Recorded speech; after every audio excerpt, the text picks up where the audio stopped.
Here's my take.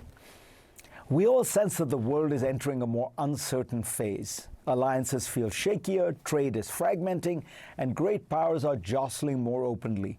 But beneath these visible shifts lies something less discussed and more dangerous: the slow collapse of nuclear stability.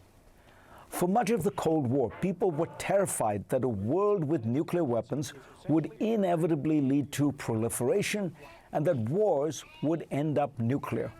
After all, rarely in human history has a weapon sat unused in arsenals. But that is what happened.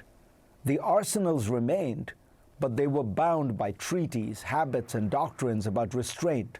Arms control agreements capped numbers. Deterrence relationships were relatively clear. Proliferation was constrained, if imperfectly, by norms and pressure. It was not a safe world, but it was a stable one. That era might be at an end. The clearest marker was the expiration this week of New START, the last remaining nuclear arms control treaty between the United States and Russia. There are now no legally binding limits on the world's two largest nuclear arsenals for the first time in more than 50 years. Some hope this will be a brief interregnum, and efforts have begun to find a successor agreement, but the broader context is not encouraging. When New START was signed in 2010, it reflected a different world. Russia's strategic forces were aging. China's nuclear arsenal was small and oriented toward what was called minimum deterrence. Now, as Eric Edelman and Franklin Miller write in Foreign Affairs, that world no longer exists. Russia has modernized roughly 95% of its strategic nuclear forces, at least according to President Vladimir Putin. More worrying, Moscow has built a vast regional nuclear arsenal. Experts estimate some 1,500 tactical weapons deployable from land, air, and sea. These systems fell outside New START altogether.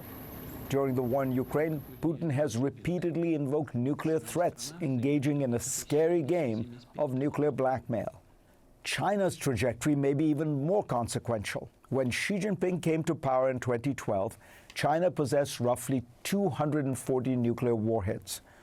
Today, it has more than 600 and is on track to reach 1,000 by 2030, according to U.S. estimates.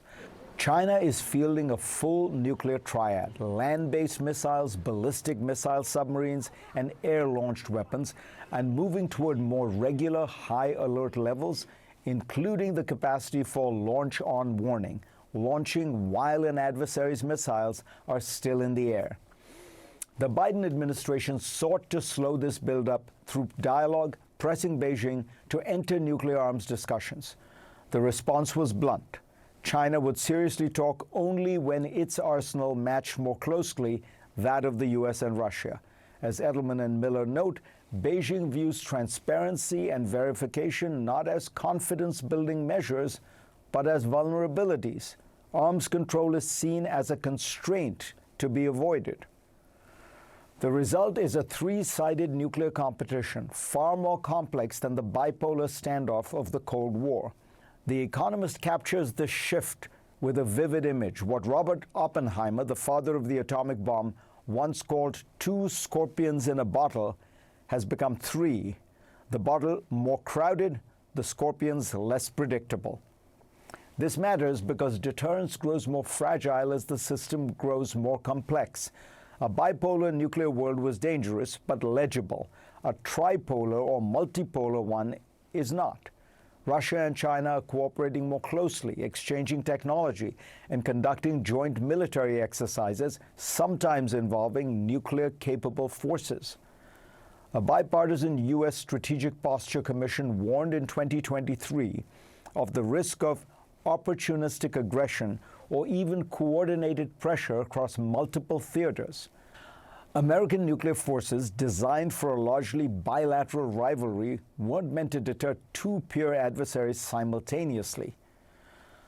Arms races are dangerous. Numbers creep up. Doctrines blur. The risk of miscalculation rises, not just in war, but in crises, exercises, or moments of panic. Modern nuclear systems are increasingly entangled with cyber networks, space-based sensors, and compressed decision timelines. A false alarm or misread signal can escalate far faster than in the past. The danger doesn't stop with the major powers. According to the New York Times, about 40 countries have the technical skill to produce nuclear weapons. For decades, non-proliferation rested on a bargain. Most countries would forego nuclear weapons in exchange for security guarantees or the promise that nuclear states would manage their arsenals responsibly. Both pillars are now under strain. As doubts grow about America's willingness to protect allies consistently, some are quietly reassessing their options.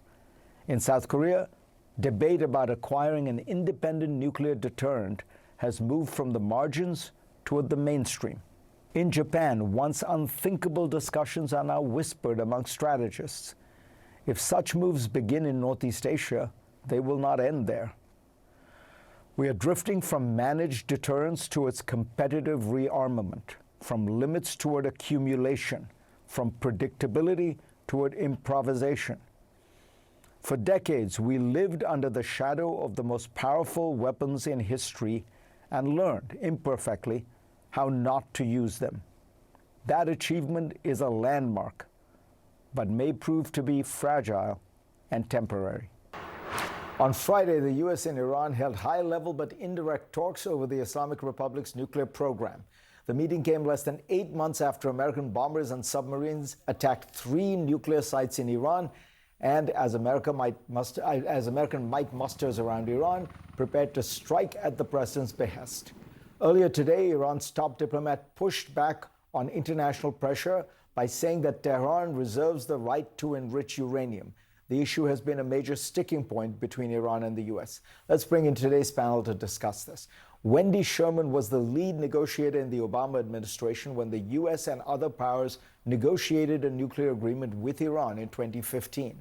And Kim Gades is a Beirut-based journalist who is a contributing editor to the Financial Times. Wendy, you know, as it turns out, Arachi there was Kerry and you and Zarif and Arachi. So the current top negotiator for Iran is the guy you negotiated with for, I'm assuming, hundreds of hours. What do you think of him? And just bottom line, does it look like a deal is possible or likely? So Abbas Arachi is a really tough and capable negotiator. He knows every inch of Iran's nuclear program and, quite frankly, everything else in Iran. He has bona fides with the supreme leader because he was part of the revolution in 1979. So he is quite a match for Witkoff and Kushner, who certainly don't begin to know the level of detail that Arachi does. So I think this will be a very tough go for Witkoff and Kushner. And the president, as we all know, likes to have a quick and swift victory. That will not happen here. This is a tough negotiation. They have to be ready for it. I do think that it's important always to have a credible use of force on the table to put pressure on. The administration is doing that, but nonetheless, this is hard. The president has to decide what he wants, and war is absolutely on the table.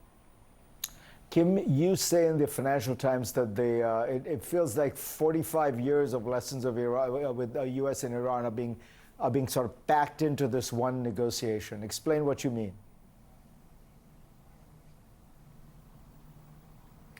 Well, the U.S. and Iran have been, enemies and foes for 47 years. And if you add Israel to the mix, then over the last 4 decades, 5 decades as well, Israel has been at odds with Iran through its proxies, whether Hezbollah in Lebanon or Shia militias in Iraq, but of course also Hamas, a partner of Iran. And both the US and Iran have learned a lot of lessons about how to deal with Iran, but they have not figured out yet how to bring these negotiations to a conclusion, or, which Israel would like to see, how to bring down the regime in Iran. But Israel has deployed its firepower and its technical prowesses over the last 2 years, since October 7th, to decapitate and diminish a lot of Iran's regional capabilities. And you can see that there is perhaps a strategy. I don't want to be too positive in terms of giving credit, too much credit to the Trump administration at this stage. There is more knowledge on the table how to negotiate under pressure, how to approach it than we've seen in the past. But I agree with Wendy. It's not impossible to see a deal come to fruition, but war is definitely still on the table.